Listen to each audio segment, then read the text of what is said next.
শিৱসাগৰ শ্বহীদ পিয়লি ফুকন খেলপথাৰ মুখৰ হল দিহানামৰ ধ্বনিত ৮,৮৮৮ গৰাকী মহিলাই পৰিৱেশন কৰিলে দিহানাম অসম বুক অফ ৰেকৰ্ডছত নাম অন্তৰ্ভুক্তিৰে লক্ষ্যৰে দিহানাম পৰিৱেশন আই মাতৃসকলৰ আউনিয়াতি সত্ৰৰ সত্ৰাধিকাৰ ডক্টৰ পিতাম্বৰ দেৱ গোস্বামীৰ উপস্থিতিত দিহানাম পৰিৱেশন ৮ সহস্ৰাধিক মহিলাৰ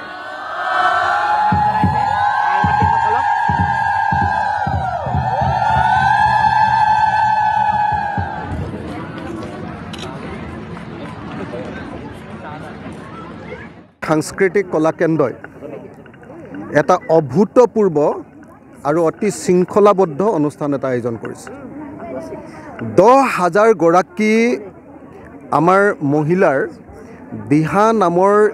এই যি পৰিৱেশন এটো সঁচাকৈ অভূতপূৰ্ব আৰু সমগ্ৰ অসমীয়া জাতিক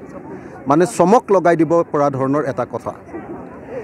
তাৰ কাৰণে মই যুগলবন্দী সাংস্কৃতিক কলা কেন্দ্ৰক ধন্যবাদ জনাইছোঁ যে আমাৰ শিৱসাগৰখন চুজ কৰি ল'লে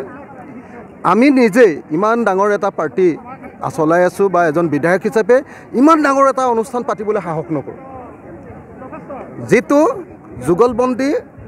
কলা কেন্দ্ৰই ১ টকাও চৰকাৰী সাহায্য নোহোৱাকৈ এই কামটো কৰিলে ১ টকাও